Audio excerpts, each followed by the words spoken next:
नमस्कार दोस्तों, आपके अपने YouTube channel Abhay Singh fearless world में स्वागत है। और आज के इस वीडियो में हम जानने वाले हैं रिगिंग प्लान के बारे में।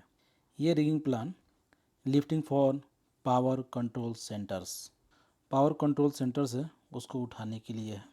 ये कोई भी सामान हो सकता है। हम लोग एक सैंपल देखेंगे कि कैसे रिगिंग प्लान बनाते हैं। ये पूरा एक बड़ा सा PDF है, इसमें सारा कुछ है। मैं आपको एक्सप्लेन करने की कोशिश करता हूँ। स्टार्ट कहाँ से होता है? जब भी हमें कोई चीज़ उठाना होता है तो हम एनालाइज करते हैं, प्लान करते हैं activity for lifting and erection work, यानी कि यहाँ से हम स्टार्ट करते हैं। ये हमारा स्टार्टिंग पॉइंट है।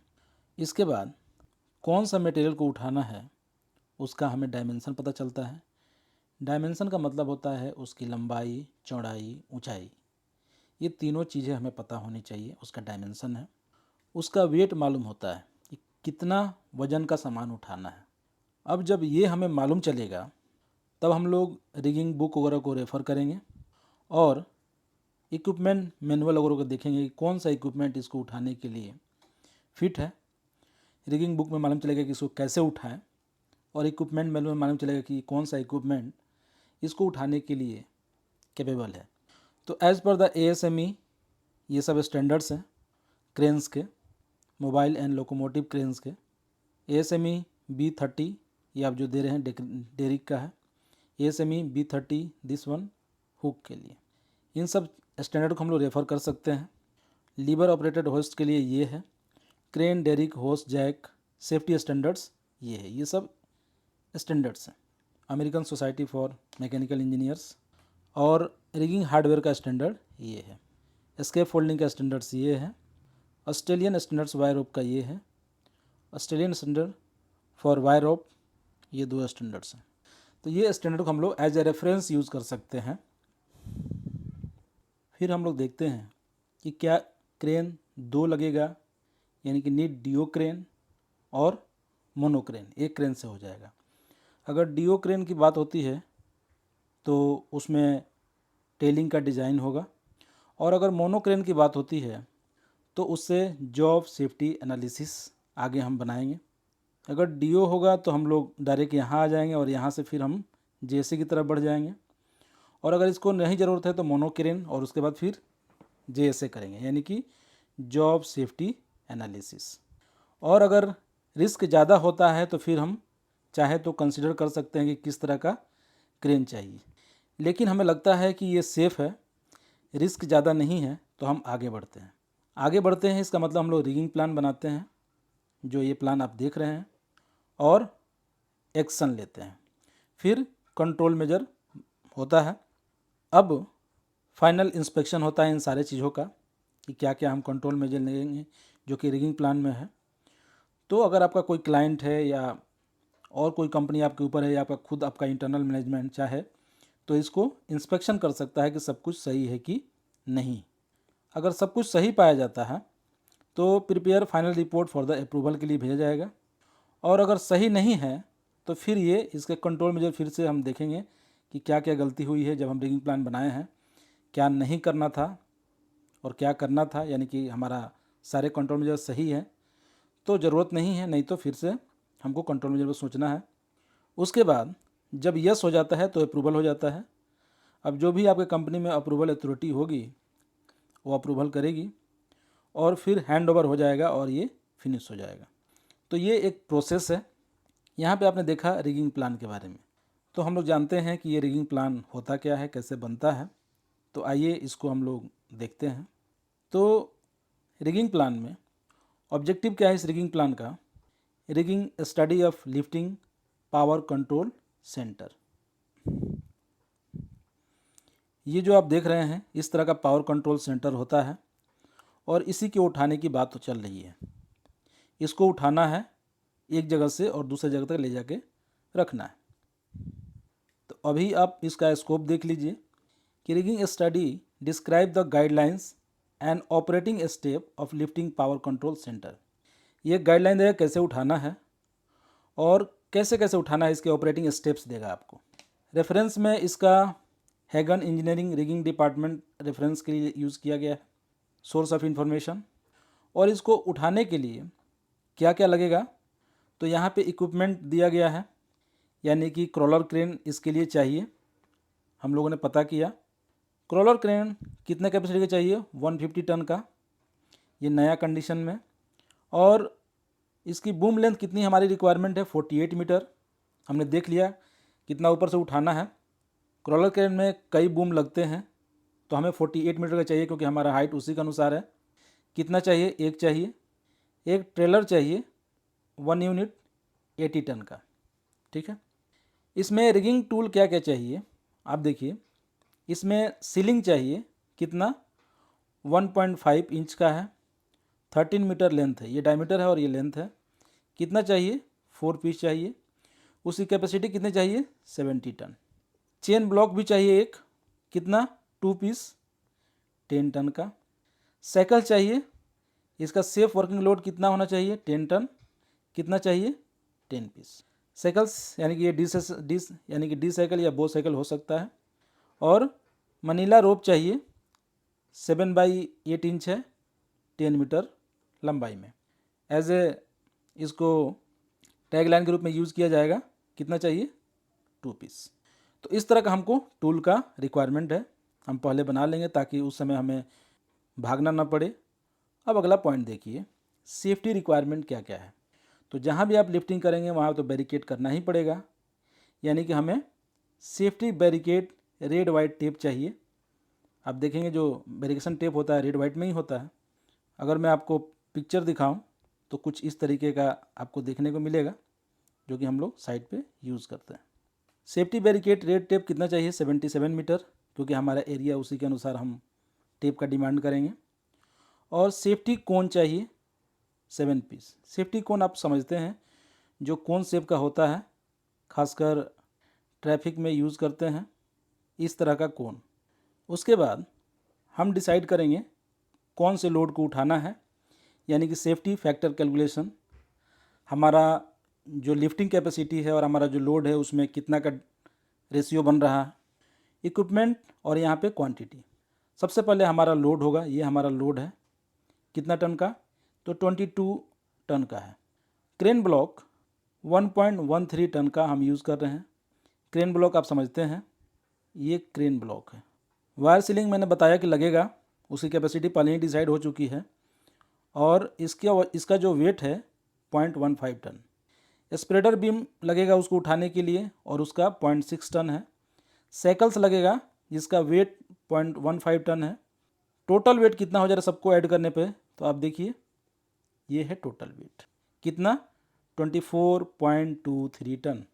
और उसी जगह पे क्रेन की कैपेसिटी कितना बन रहा है, 26.62 टन।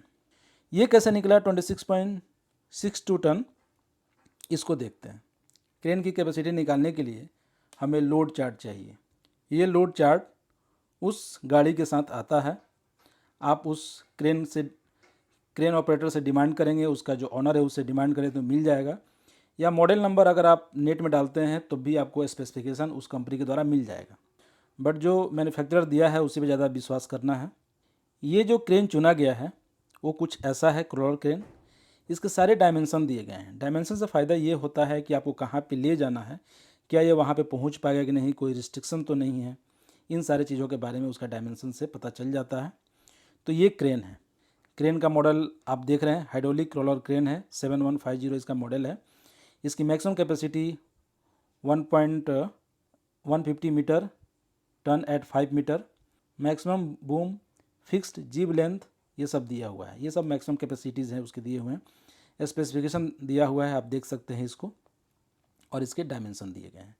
डायमेंशन मैंने बता दिया क्यों ज़रूरी है, और वो क्रेन क्या कर सकता है ये इसमें सारा उसका दिया रहता है। और भी डिटेल्स इसके जो मैनुअल्स हैं उसमें दिए रहते हैं, आप चाहें तो देख सकते हैं। Crane layout, moving object from A to B, यानी क्रेन को यहाँ से उठाना है सामान को, ठीक है, और यहाँ पे लाके रखना है। पॉइंट ए से उठाना है और पॉइंट बी के पास लाके रखना है, एकदम सेम दिख रहे हैं। और इसका अगर रेडियस पता करें यहाँ से और यहाँ तक, तो ये रेडियस जो बन रहा है क्रेन का, जो आप देखिए जहाँ पे ये आके बूम अटैच हुआ है उसको सेंटर बोले हैं, वहाँ से और जहाँ इसका ब्लॉक होगा, क्रेन हुक का जो ब्लॉक होगा यहाँ पे, ये कितना बन रहा है, तो यहाँ पे आपको दिख रहा है 20,000 mm, यानी कि 20 मीटर, है ना, 20 मीटर हो गया। ये ऐसा रेडियस है, ए पॉइंट से बी पॉइंट पे ले जाके रख देना। तो ये तो रेडियस पता हो गया। और बूम लेंथ पहले से ही डिसाइड है। बूम लेंथ कितना है, हम लोगों ने कितना बूम लेंथ वाला लिया है, 48 मीटर वाला। तो अब ये दोनों को मैच करा के हम लोग लोड चार्ट में देखेंगे कि ये चीज़ें कहाँ हैं। तो ये लोड चार्ट है, आपको क्रेन में देखने को मिलेगा। तो मैंने क्या बोला था, 20 मीटर, तो ये है 20 मीटर और 48 था, यानी कि मैक्सिमम यही है। यहाँ पे देखिए, यहाँ साइड में लिखा है बूम लेंथ, कंफ्यूज नहीं होना है, किस में, मीटर में, और फीट में भी ब्रैकेट में दिया है। और यहाँ पे ऑपरेटिंग रेडियस, तो दोनों हम लोगों ने पहले से ही डिसाइड कर लिया है। अब दोनों जहाँ मैच हो रहा है, ये कितना आ रहा है, 26.2 टन। तो यही चीज़ हम लोग रेफ़र कर रहे हैं। ऐसे में ये PDF का लिंक आपको डिस्क्रिप्शन में दे दूंगा, तो आप चाहो तो बाद में रेफ़र कर सकते हैं। 26.62 टन मिल गया। तो ये हुआ हमारा टोटल वेट, ये हुआ हमारा क्रेन कैपेसिटी। तो जो सेफ्टी फैक्टर होता है वो क्रेन की capacity divided by total weight, और ये हमेशा 1 से ज़्यादा ही आना चाहिए। 1 से कम है, इसका मतलब कैपेसिटी से लोड ज़्यादा हो रहा है। तो ये हम लोगों ने डिसाइड कर लिया, अब हमारा सेफ़ है, हम कर सकते हैं, लिफ्टिंग कर सकते हैं, क्योंकि मोर देन 1 आया है। ऐसे 85% ज़्यादा नहीं हमें लिफ्ट करना है, नहीं तो क्रिटिकल लिफ्ट आता है, अच्छे से प्लान करना पड़ता है। इस क्रॉलर क्रेन के नीचे रखने के लिए स्टील प्लेट चाहिए हमें। क्यों? क्योंकि प्लेट रहेगा बेस में तो वहाँ की लोड बियरिंग कैपेसिटी बढ़ेगी और वो मिट्टी दबेगा नहीं। हर मिट्टी का एक लोड बियरिंग कैपेसिटी होता है। तो यहाँ इस प्लेट का जो डायमेंशन है 1.5 मीटर लेंथ है, सॉरी चौड़ाई है, 6 मीटर लंबाई है और 20 mm थिकनेस का ये है फॉर द ट्रैक।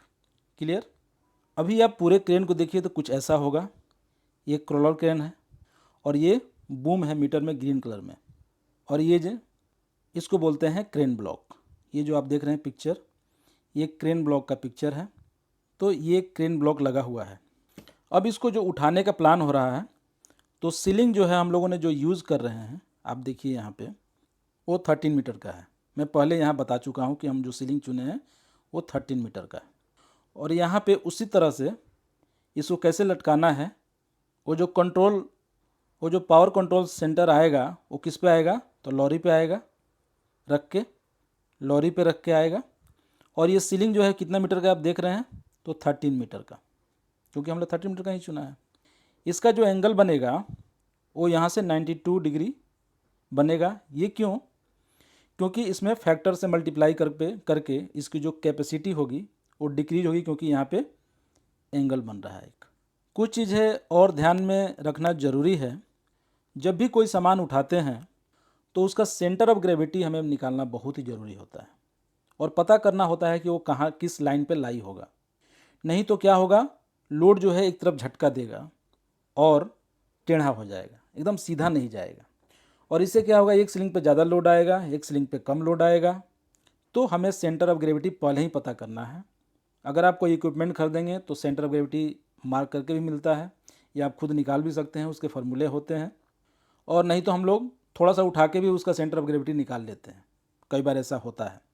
तो यहाँ पे हमें क्रेन ब्लॉक लगाना है, और इसकी हाइट कितनी है, H1। इसकी हाइट कितनी हो रही है, 3.40 मीटर। तो ये टोटल हाइट कितनी हो रही है, H2।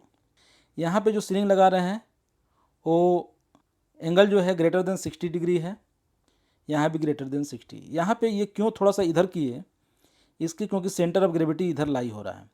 तो जो क्रेन का हुक है और ये सेंटर ऑफ ग्रेविटी एक लाइन में नहीं रहे, तो जब आप उठाएंगे तो वो लाइन में हो। मान लेते हैं कि अब सेंटर ऑफ ग्रेविटी यहाँ पे है और आप उठा रहे हो वहाँ पे, ये क्या होगा, ये लोड इधर आपको जाएगा।